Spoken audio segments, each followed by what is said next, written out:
algunos de los que estén aquí ya tengan alguna referencia de lo que es la logosofía, otros será la primera vez probablemente que tomen contacto con esta palabra y con esta institución. El propósito que tenemos con estas reuniones, que periódicamente se hacen en la Fundación, es precisamente acercarles a los que vienen un conocimiento acerca de la logosofía. Nosotros esta noche no vamos a explicar qué es la logosofía. No lo vamos a explicar sencillamente porque no se lo puede hacer en una reunión de 1 hora aproximadamente, ¿no? Lo que sí queremos hacer es aproximarnos al conocimiento de la logosofía a través de un tema como es este que nos ocupa esta noche, que tiene mucho que ver, porque es uno de los tantos temas que la logosofía trata y que tiene mucho que ver, lo mismo que la logosofía, con la vida de todos nosotros. De todas maneras, para aquel que quiere saber más, siempre está la fuente de consulta natural que son los libros de la bibliografía logosófica, que es muy amplia, que ustedes pueden consultar, y otras alternativas que la misma institución también ofrece. Bueno, entonces, dicho esto, vamos a lo nuestro. Primero quisiera hacer una breve referencia a una particularidad que tienen algunas palabras, que cuando las escuchamos o cuando nos ponemos en contacto con ellas, tienen una influencia anímica en nosotros, nos producen algo, ¿cierto? Por ejemplo, hay algunas palabras que nosotros no quisiéramos escuchar nunca en la vida, pero hay otras que nos resultan agradables de solo escucharlas o de leerlas. Es decir, es como que nos provocan una sonrisa interior, algo así, ¿no? Nos elevan un poco el pensamiento fuera de las rutinas de lo cotidiano, nos hace pensar en otras cosas. Yo diría que hasta nos producen cierto goce estético. Bueno, creo que la palabra libertad se encuadra dentro de estas. Es una palabra hermosa, no sé cómo les resulta a ustedes, pero ¿por qué será que estas palabras, y en este caso en particular la palabra libertad, produce o tiene esas resonancias internas tan intensas, ¿no? ¿Por qué nos atrae? ¿Por qué nos resulta atractivo? Probablemente ustedes vinieron, alguno habrá venido a la conferencia porque en el título se refería a la libertad.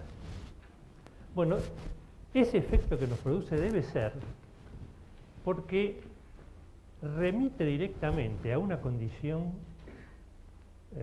natural de todos nosotros. Algo que está impreso dentro de nuestra propia estructura como seres humanos, es connatural con nosotros, no forma parte de la arquitectura con que fuimos creados. De modo que eso debe ser la razón por la que nos resulta atractiva, porque forma parte de nosotros mismos. A lo largo de la historia,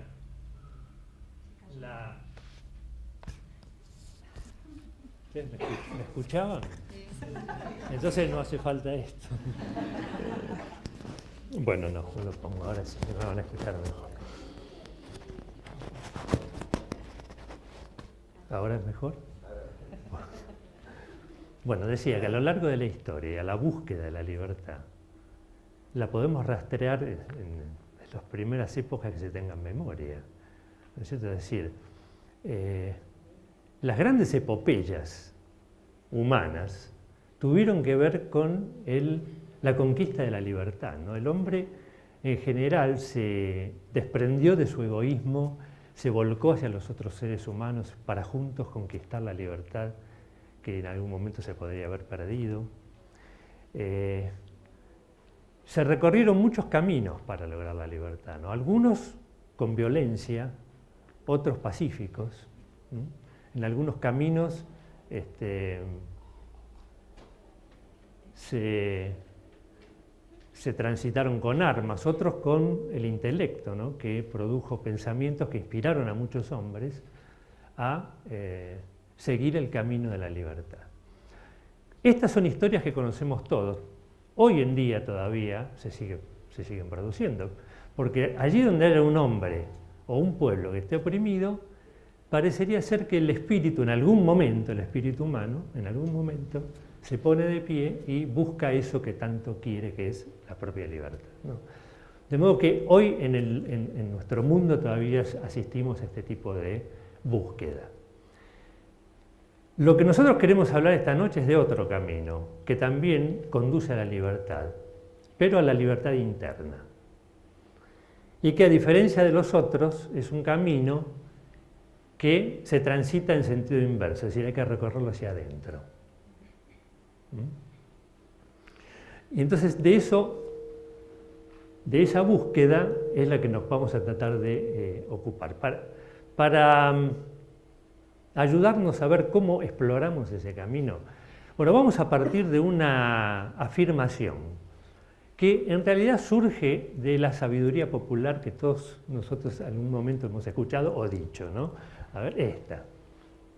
El saber no ocupa lugar. ¿Quién no escuchó esta frase o no la ha dicho alguna vez, ¿no?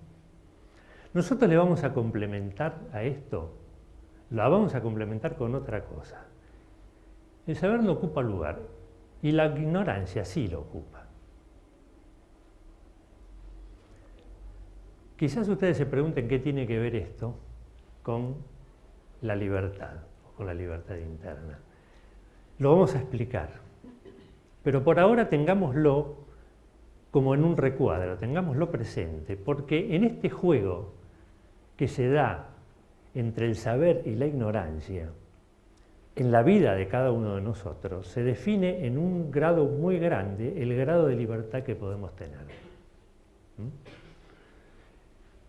Bueno, ahora vamos a tratar de precisar algunos términos que usamos, para que todos nos entendamos bien. ¿A qué llamamos libertad interna? Bueno, lógicamente, es la que cada uno goza dentro de su intimidad, dentro de lo que llamamos el mundo interno de cada uno de nosotros, ¿no? Al cual solamente el dueño, o sea, nosotros tenemos acceso y nadie más. Ese mundo interno es la parte invisible del mundo en que vivimos, ¿no? Es invisible para los ojos físicos, pero es accesible para el entendimiento, porque todos entendemos que tenemos una vida interior y un mundo interno, ¿no? Y además es un mundo que está poblado de presencias, que no son físicas, pero que están, que son en realidad agentes causales de todo lo que después se materializa en el mundo exterior. Es decir, todo lo que nosotros hoy vemos, que el hombre, producto del hombre, que hoy forma parte del mundo en que vivimos, primero estuvo en ese mundo interno. Es decir, allí viven esos agentes causales de todo lo que luego se materializa y de todo lo que nos pasa.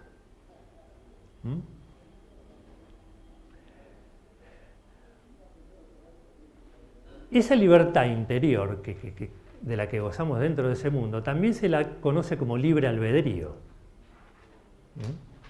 Y una expresión quizás la más significativa, la más representativa de esa libertad interna es quizás la libertad de pensar. Bueno,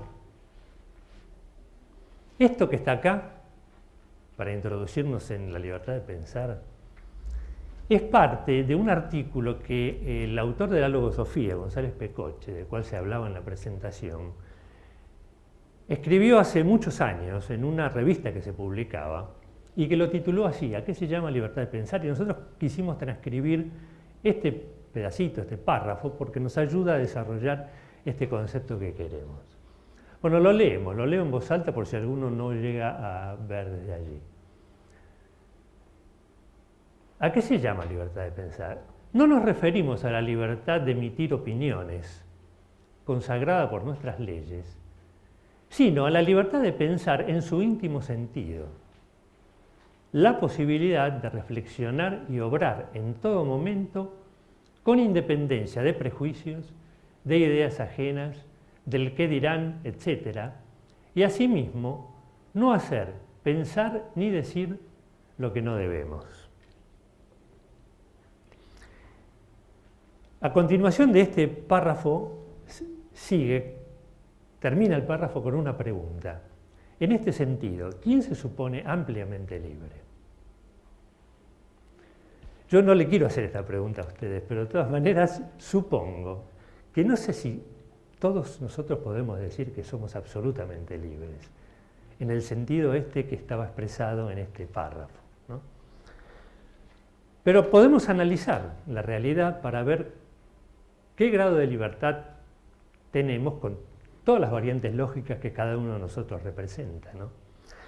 Podríamos tomar algunos ejemplos de cosas que ocurren en la vida, ¿no? Y ver allí qué pasa, ¿no? Por ejemplo, con respecto a esto, ¿no? ¿Qué pasa si tenemos esta posibilidad de reflexionar y obrar con independencia de todo esto que dice acá? Prejuicios, ideas ajenas, etc. Un ejemplo podría ser, yo estoy viviendo un conflicto, un problema. Lo quiero solucionar, lógicamente. Y entonces me pongo a pensar, a ver cuál es la solución, cómo puedo salir de eso. Por más que pienso, no encuentro la solución. Y le doy vueltas, pero la solución no aparece. De pronto se me ocurre que, como a mí no se me ocurre nada, podría pedir ayuda a alguien. Pero no lo hago. No lo hago porque me preocupa dar una imagen de incapacidad o de debilidad, de qué es lo que van a pensar si yo pido ayuda para solucionar una cosa que a lo mejor puede ser muy simple. Es decir, algo me retiene en lo que yo en realidad quisiera hacer, ¿no? Bueno, eso puede ser un caso. Otro caso, en determinado momento me siento, digamos, inclinado a expresarle un sentimiento a alguien que yo quiero, un ser querido, una amistad, ¿no? Pero no estoy acostumbrado a manifestar mis sentimientos, no es habitual en mí, aunque siento esa inclinación. Y me siento bloqueado. Por alguna razón no me sale naturalmente de hacerlo y me pierdo la oportunidad. Y después pienso, bueno, ¿por qué no lo habré hecho, ¿no? En general siempre pasa así. Otro caso podría ser, necesito formarme una opinión sobre algo para poder tomar una decisión que tengo que tomar en la vida. Entonces voy y consulto para poder formarme esa opinión con alguna fuente. Y lo que recibo de eso me parece una idea buena, me parece razonable, me parece que podría ajustarse a lo que yo necesito.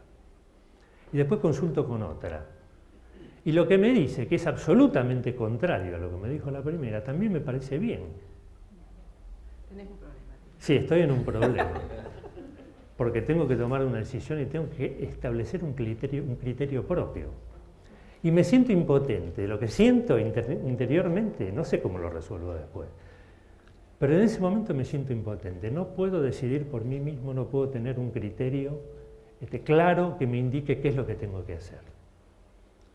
Bueno, estas son 2 o 3 cosas para no abundar. Podría ser una lista larguísima de cosas que nos ocurren en la vida y que después que nos pasan, uno tendría que pensar, algo está pasando con la libertad interna, ¿no? Esto hace un ruido dentro, ¿no? Estos ejemplos sencillos que yo di tienen que ver con esto, ¿no? Ahora, si proyectamos la anterior, terminaba también con la libertad de no hacer, pensar ni decir lo que no debemos.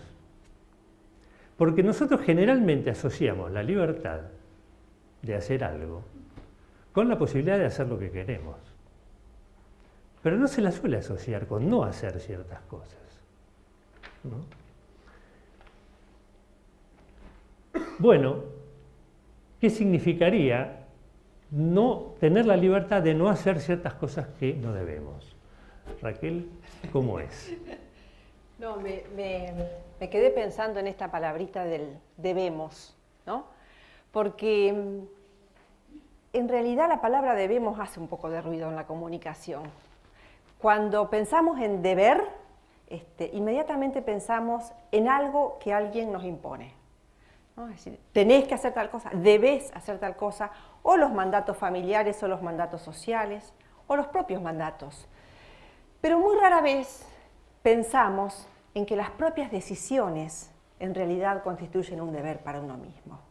Entonces, el aprender a ser obedientes a lo que uno mismo decide es en realidad aprender a ser libres en ese sentido, de respetar las propias decisiones y no tomarlas como decisiones que alguien nos impone.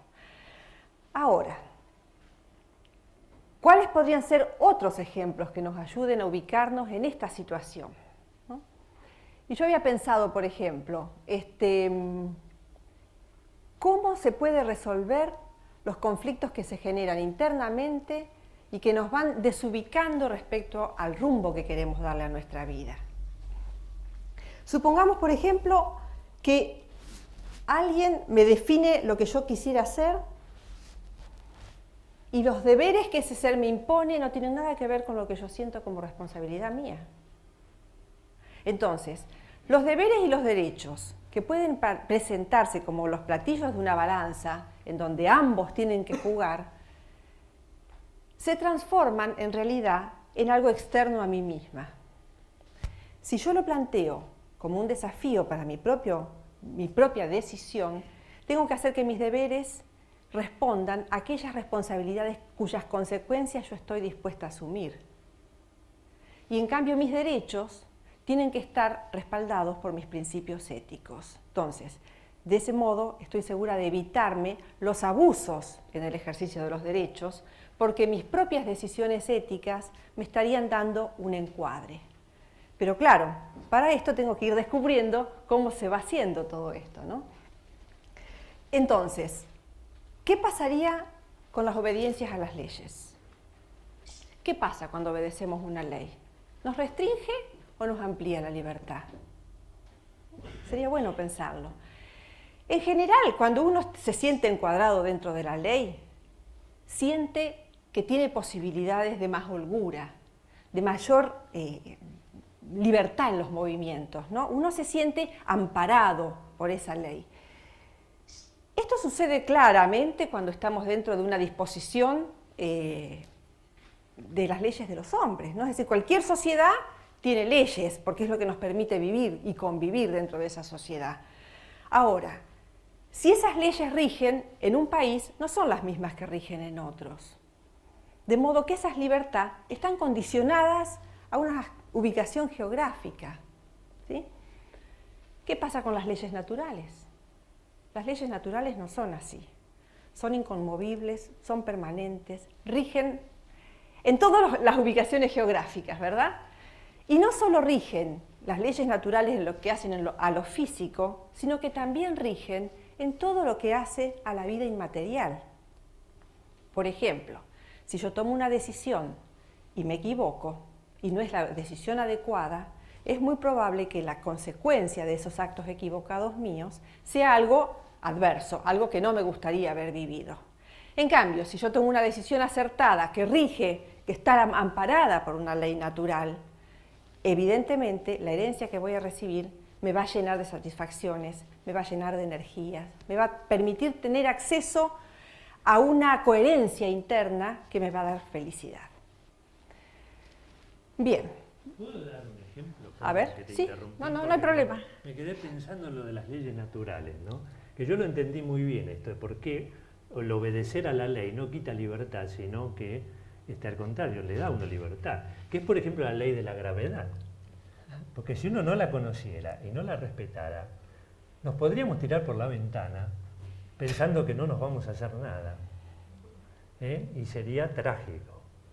Entonces el conocimiento de esa ley nos da la libertad de no hacer lo que no debemos.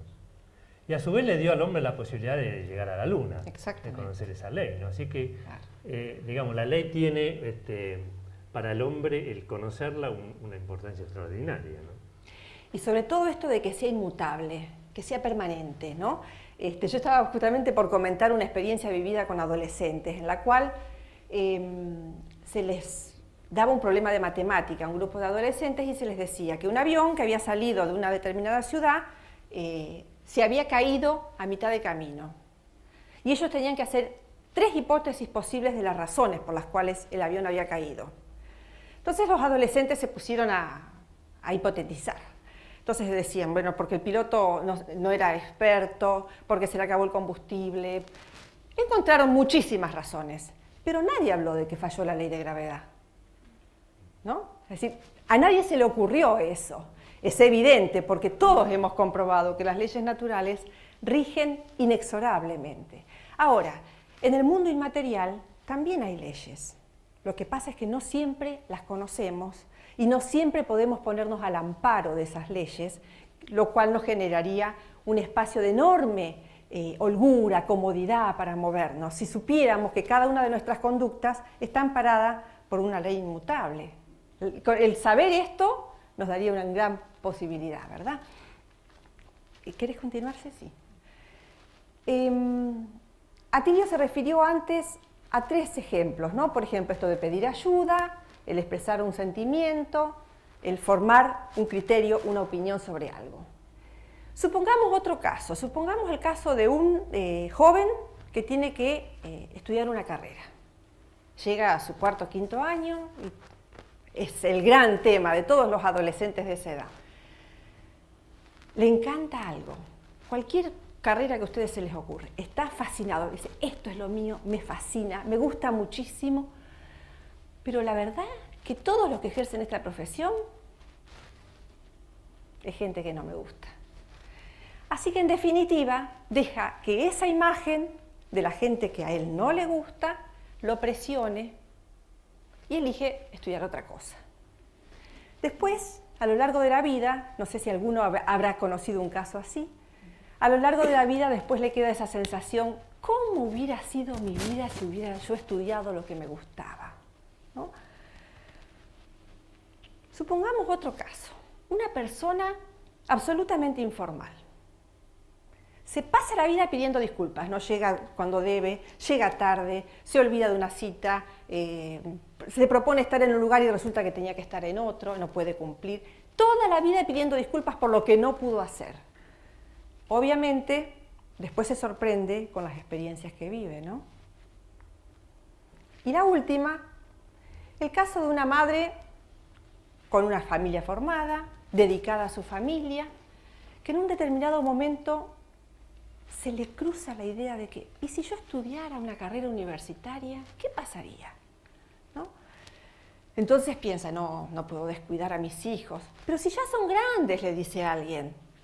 Bueno, no, pero qué sé yo, y me haré tiempo, y podré, y tendré tiempo para estudiar. ¿Y qué van a decir los jóvenes de ver una persona grande estudiando a esta altura de la vida? Y después, cuando haya que armar equipos, ¿quién me va a integrar a mí a un equipo de toda gente joven? Bueno, los ciclos lectivos van pasando y esta mamá se queda en su casa sin estudiar. ¿Qué piensan ustedes que está pasando con la libertad de cualquiera de las personas que están inmersas en estos ejemplos? Que no son más que simples hechos de la realidad que hemos tomado, no es que inventamos una cosa irrealizable, son todos hechos reales, vividos por distintas personas en distintos momentos de sus vidas. ¿Cuál será la razón por la cual estos seres no han podido hacer aquello que anhelaban?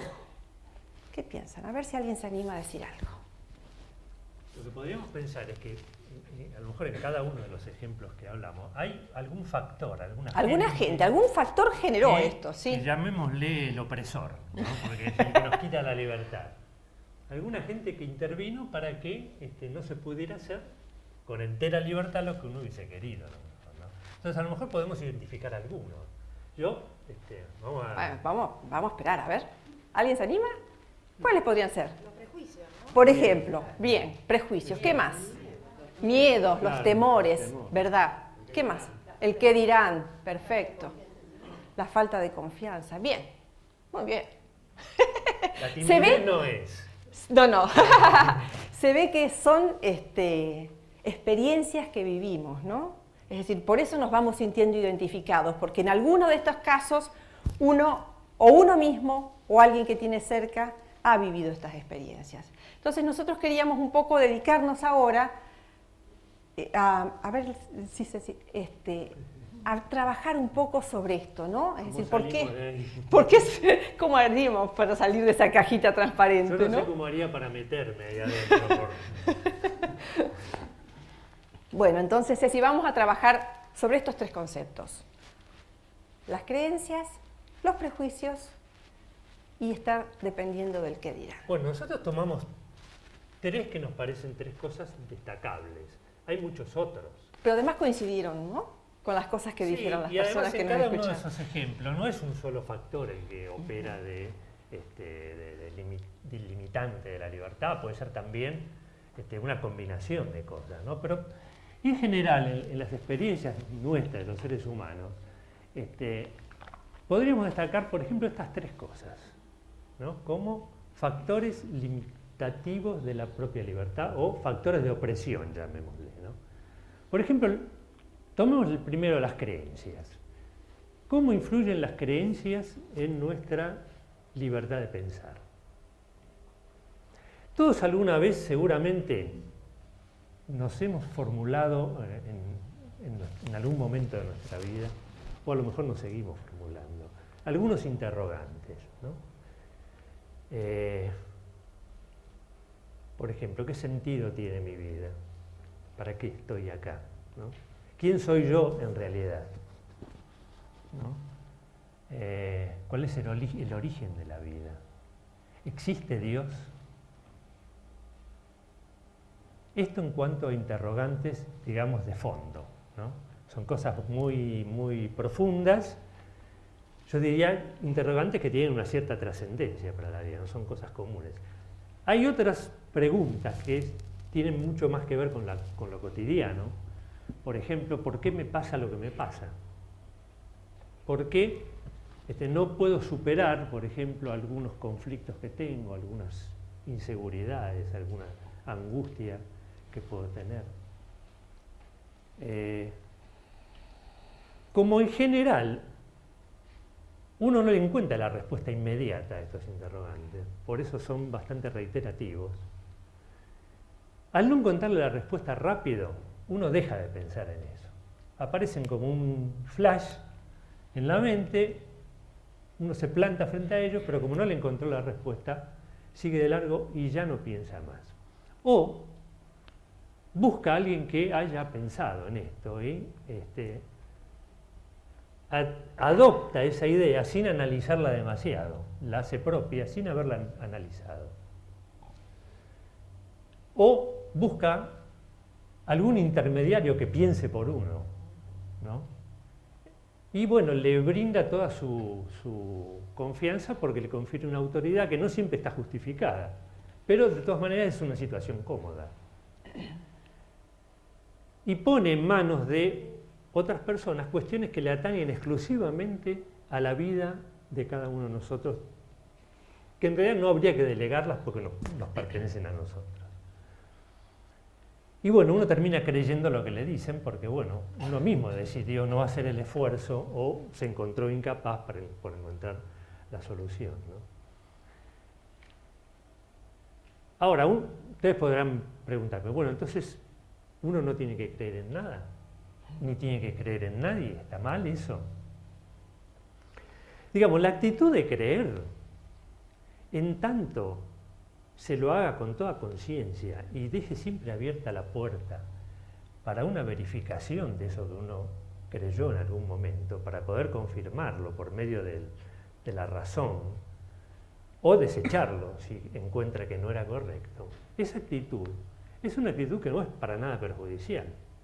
Es más, yo diría que, por ejemplo, en las relaciones humanas, si uno no diera un cierto crédito al semejante, no se puede tender ese puente con el semejante, con el otro, que establece una confianza mutua, ¿no es cierto? Que después tendrá que ser confirmada en la convivencia, ¿no? Y adquirir una seguridad.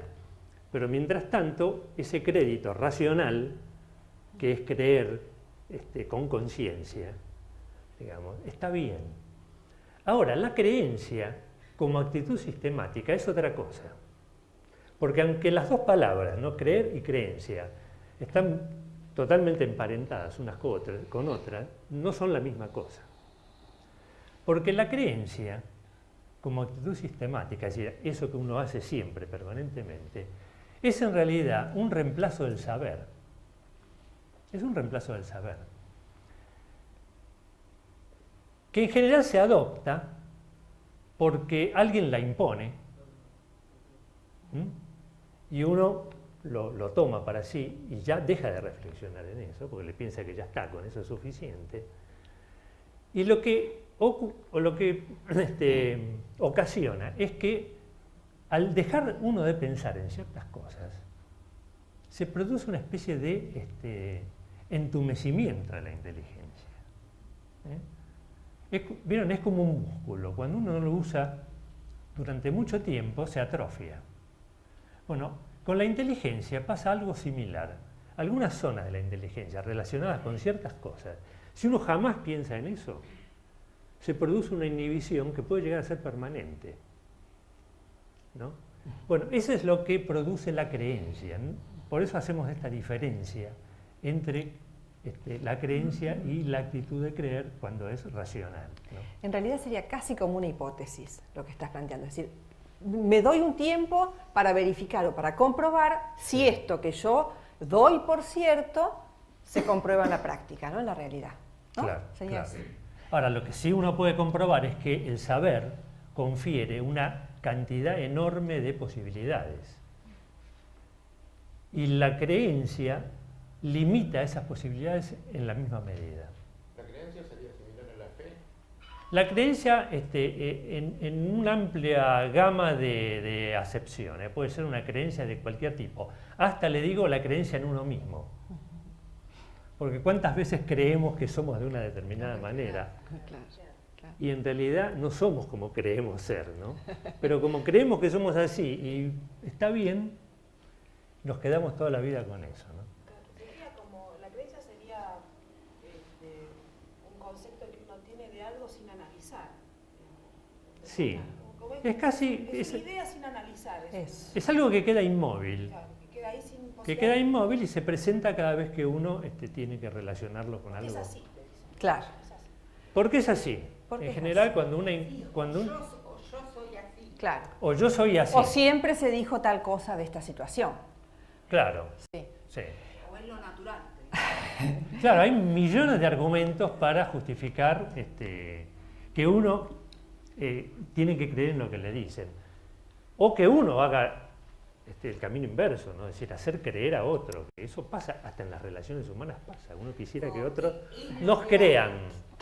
Ahora dicen así los chicos, es lo que hay. Ahora, yo pensaba cuántas veces, al menos a mí me ha pasado como madre, cuando un hijo viene y me dice, ¿pero y por qué? ¿Pero por qué? Como diciéndome, ¿pero en qué estás pensando que se te ocurre semejante cosa, no? Ahí seguro que estoy enfrentándome con alguna creencia, porque los fundamentos no los encuentro en ningún bolsillo, ¿no? Ahora, el tema de los prejuicios, Sí, eso, Atilio. sí. ¿Cómo nos movemos por la vida? ¿De dónde sacamos los juicios que tenemos? ¿Cómo se formó en cada uno de nosotros la opinión que tenemos sobre cada una de las cosas y con las cuales nos movemos? Porque en la práctica uno sabe que, bueno, frente a tal cosa hago esto, frente a tal otra hago esto otro, si tengo que, ¿no? Siempre tenemos una serie de cosas. Ahora, ¿alguien se detuvo a pensar de dónde sacó esos juicios? Uno descubre, por ejemplo, que hubo elementos que vienen por la cultura, porque en esta sociedad todo el mundo hace lo mismo. Otras cosas son más localizadas, más personales, son de mi familia, todas mis familias hacen esto. También hay cosas que son esquemas de determinada época y que conforman nuestra forma de movernos. Y también hay otras modalidades. Por ejemplo, la modalidad del que ve algo y ya le puse el mote, ¿no? Fulanito es así. Y a lo mejor lo vio pasar, ¿no? Bueno, estas modalidades, estos juicios rápidos que no pasan por ninguna de las funciones de la inteligencia, ni reflexionamos, ni pensamos, son automáticos. ¡Pip! Pegaron el salto y ya actuaron. Estos generalmente son prejuicios.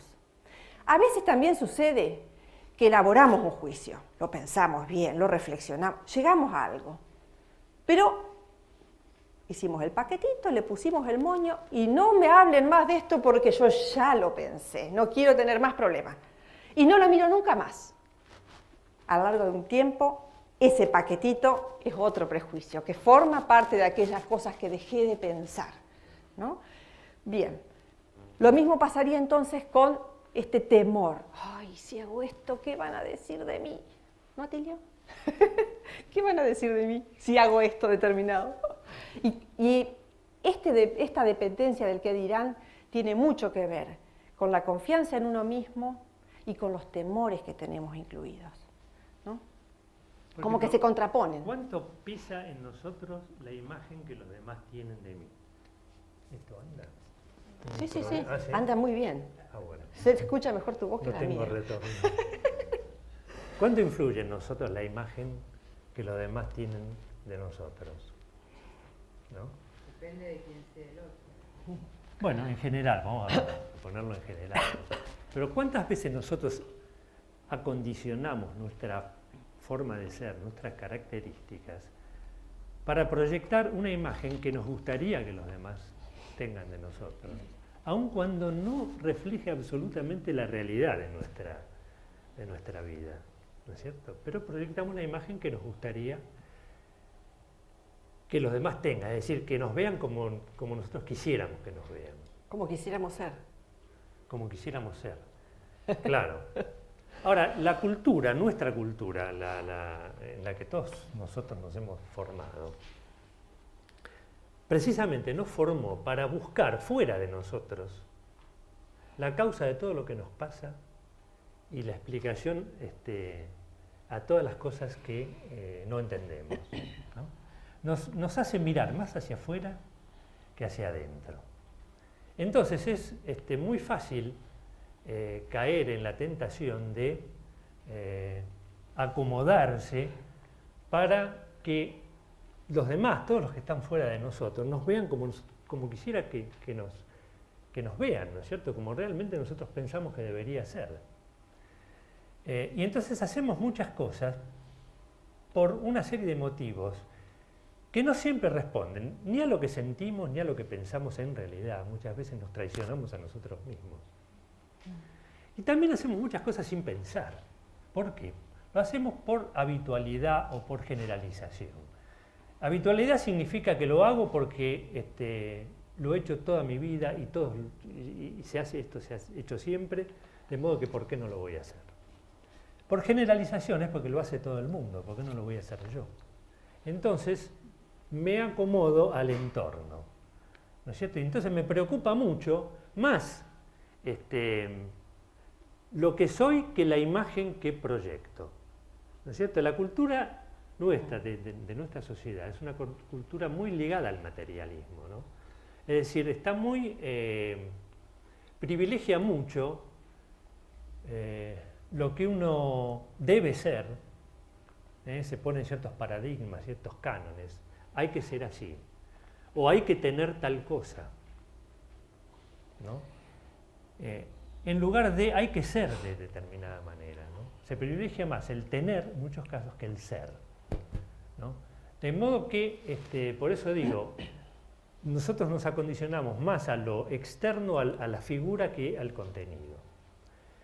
¿Pero usted no cree que eso está cambiando o que hay un grupo de la sociedad que está cambiando? Sin duda, sin duda. Que hay un camino que los jóvenes me parece que ya no están ahí como nosotros.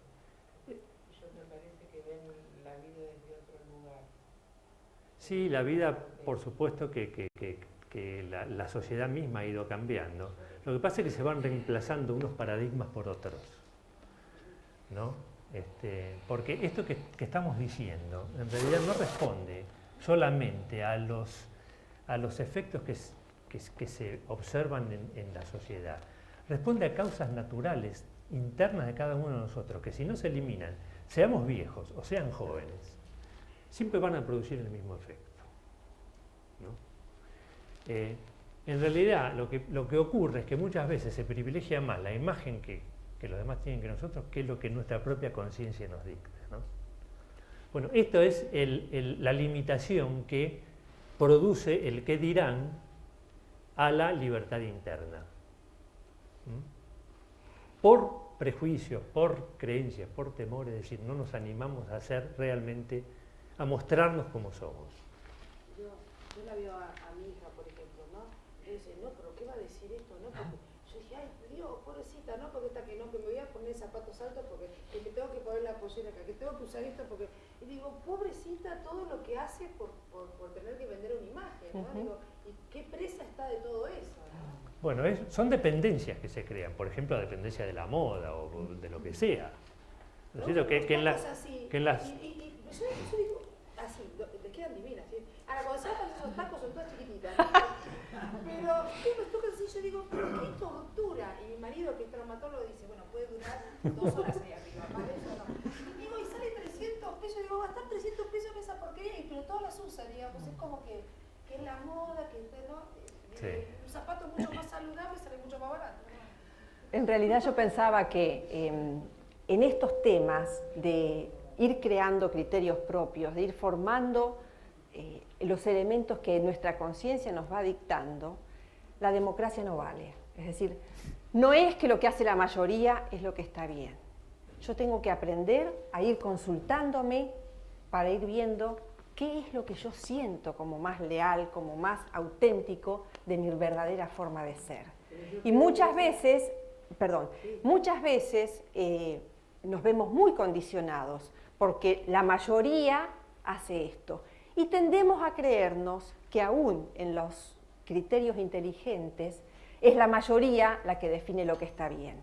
Y no siempre conocemos tampoco a toda la mayoría y qué razones tiene para moverse en la forma que se mueve, ¿verdad? Perdón, yo pienso que todo eso se aprende en la familia.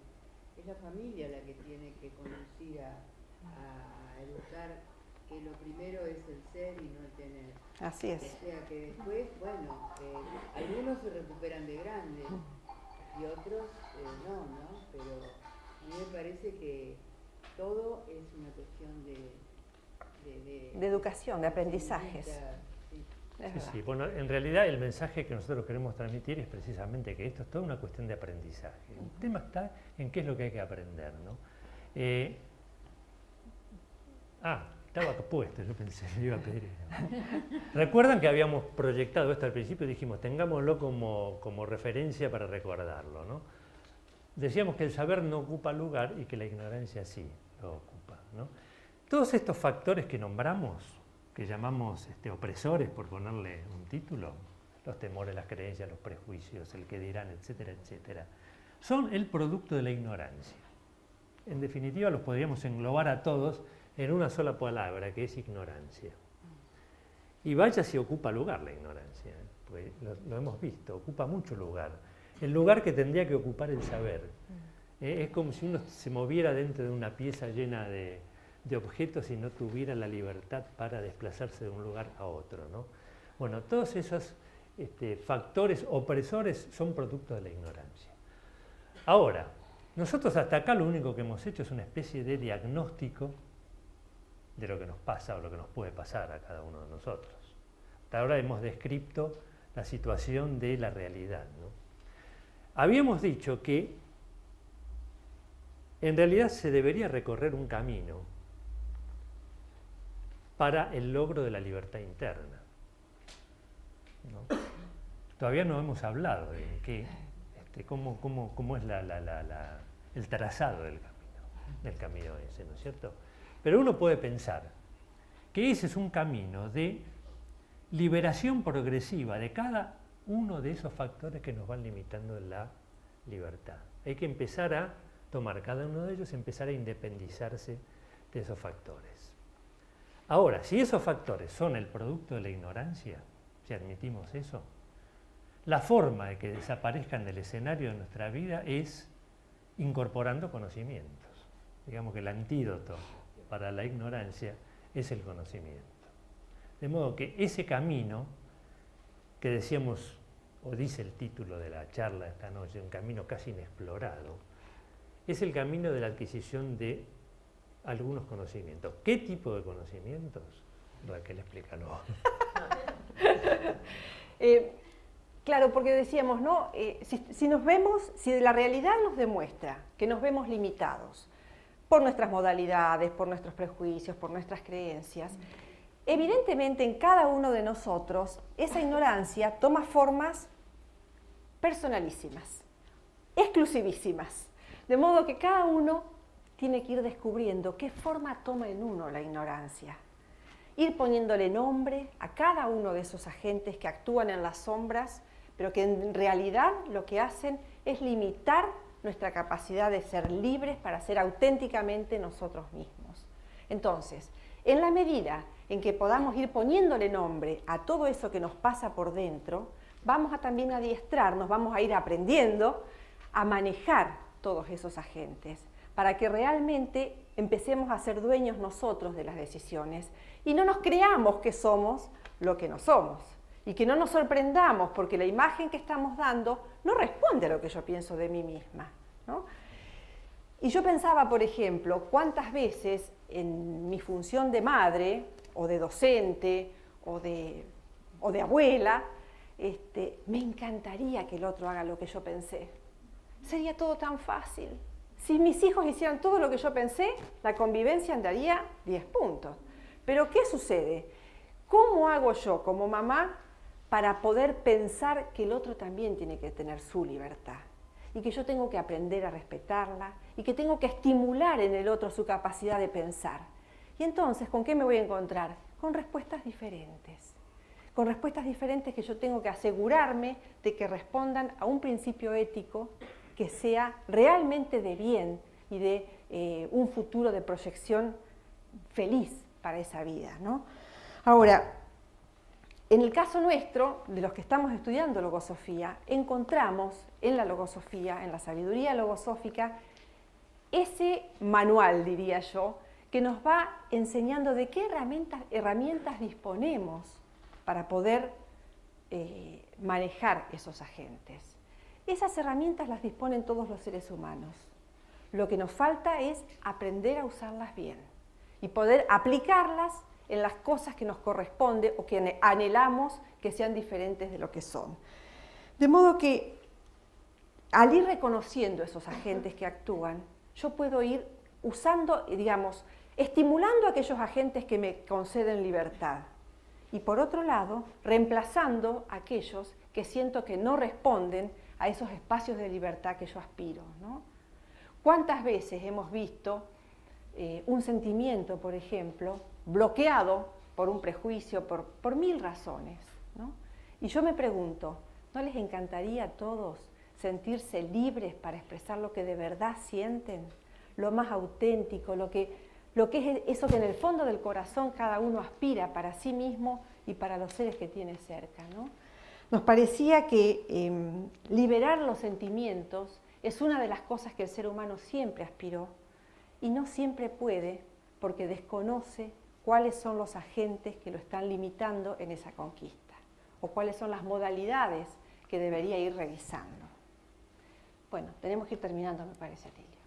Sí, bueno, sí, estamos en hora, ¿no? Estamos en hora. Estamos cerca de la hora en que empieza a decaer la atención y no es prudente. Y no es prudente seguir. Entonces voy a tratar, de hacer una muy breve síntesis como conclusión, ¿no? Para ver si podemos fijar algunas cosas. Tal vez podríamos decir que el grado de libertad que cada uno de nosotros tiene está en relación directa o está determinado por la forma de ser de cada uno, por cómo somos. Entendiendo cómo somos o la forma de ser, por todo aquello que sabemos y todo lo que ignoramos. Para la logosofía, ser es sinónimo de saber. ¿Por qué ser es sinónimo de saber? Porque nosotros nacemos a la vida y ¿qué somos? Somos una criatura que no sabe nada. En la medida que vamos creciendo y vamos aprendiendo cosas, nos vamos convirtiendo en lo que después seremos. Lo mismo que cuando estudiamos una profesión. Antes de estudiar, el que estudia para ser médico, no es médico. Recién lo será cuando adquirió todos los conocimientos que lo transforman en eso que quiso ser.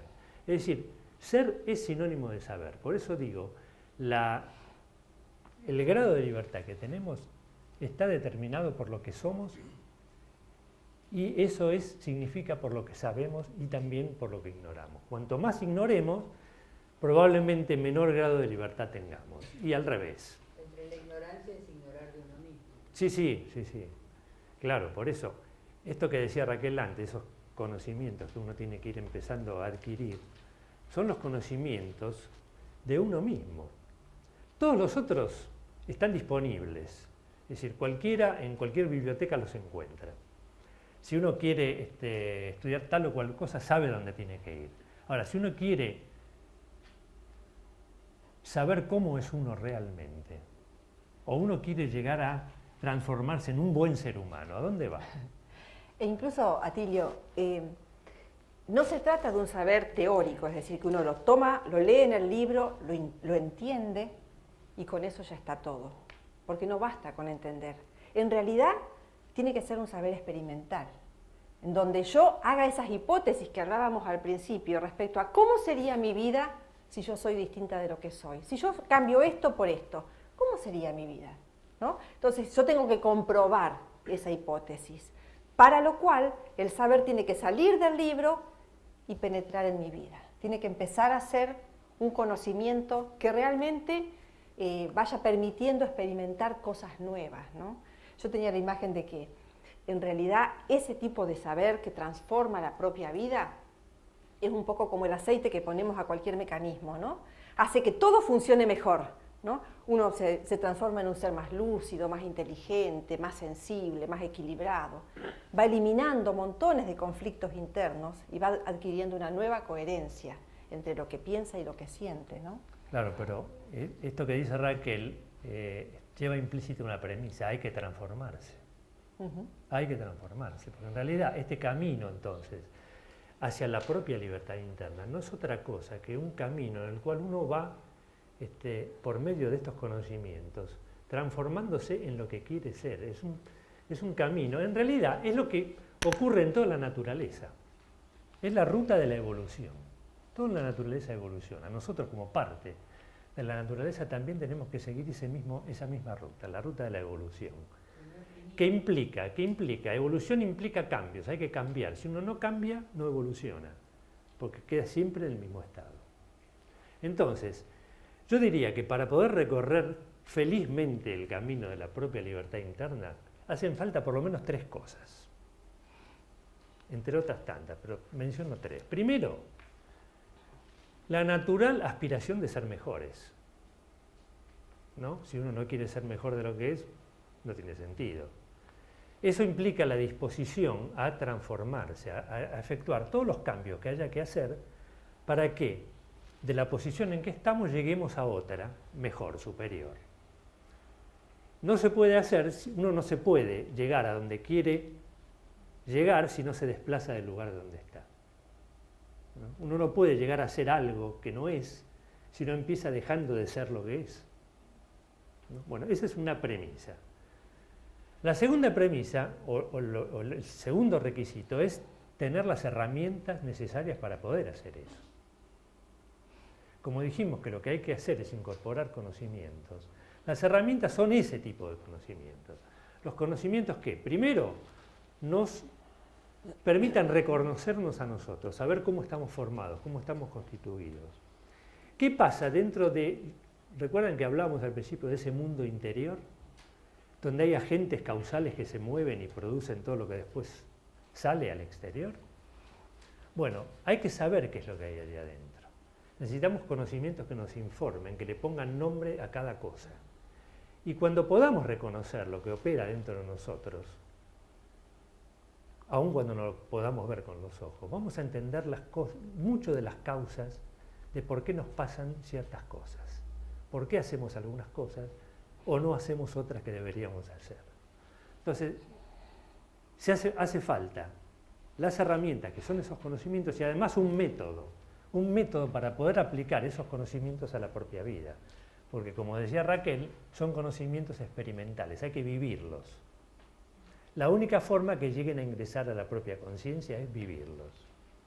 Bueno, y yo diría que un requisito indispensable, voy a nombrarlo como último, está resumido en una palabra que le vamos a dar el mismo atributo, la misma virtud que le dábamos a la palabra libertad. Una palabra que nos reconforta y que nos alienta, que es la esperanza. ¿eh? La esperanza también es una palabra que mueve muchas cosas dentro de nosotros, ¿no? Porque en realidad es lo último que habría que perder, ¿no? Sin esperanza de lograr lo que uno se propone, no vale la pena intentar nada. El escepticismo en realidad nos ata, nos comprime y no nos deja desarrollarnos. La esperanza nos libera, ¿no es cierto? Ahora, ¿esperanza en qué? ¿En qué hay que tener esperanza? Yo diría, primero, en que es posible que uno cambie, cosa que algunos niegan. Es bastante común decir, no, el hombre es muy difícil que cambie. Uno mismo dice, no, yo ya soy así, es muy difícil que yo pueda cambiar. Eso es negarse las posibilidades de evolución, ¿no? Y eso es una cosa bastante generalizada. Hubo muchos filósofos que dijeron que el libre albedrío, esto de lo que estamos hablando ahora, es imposible. Es imposible porque la vida del hombre ya está determinada desde el nacimiento y corre inexorable y fatalmente hacia un destino irrevocable. Entonces uno no puede ser capaz de cambiar, no puede transformarse, entonces no tiene de libertad de elegir y de transformarse en aquello que quiere ser. Nosotros estamos seguros de que esto no es así, de que el hombre puede cambiar. Decimos que estamos seguros porque algunos pequeños cambios hemos podido hacer en nuestras vidas, ¿no? De modo que lo podríamos afirmar desde la posición de cada uno con toda seguridad, ¿no? Y también esperanza en un mundo mejor, porque nosotros somos seres sociales, todos los seres humanos, formamos, digamos, un tejido, estamos interconectados unos con otros, es como una red, ¿no? Que nos puede gustar o no nos puede gustar como está la humanidad hoy. La humanidad esa es una red de la cual nosotros formamos parte. Ahora, si cada uno de nosotros cambia algo, ese conjunto ya también cambió, no es el mismo de antes. Tiene un elemento que es distinto, que somos nosotros, que cambiamos. Si esto lo multiplicamos, es muy probable que la humanidad en algún momento cambie, ¿no? Entonces, me parece que hay que tener esperanza, no solamente en el cambio individual, sino que también es posible el cambio social. No es una utopía, de ninguna manera es una utopía. Ahora, una cosa es la esperanza y otra cosa es la ilusión. La esperanza, esto es más o menos como la creencia, la esperanza tiene que estar fundada en razones que nos den certezas. No puede ser una esperanza ligera, solamente una expresión de deseo. No, la esperanza tiene que tener un fundamento en razones que uno tiene que encontrar dentro de uno mismo y seguridades que el mismo desarrollo le tiene que ir dando, ¿no? De lo contrario es una ilusión y seguramente que ninguno de nosotros quiere desilusionarse, que es lo que ocurre cada vez que uno se ilusiona.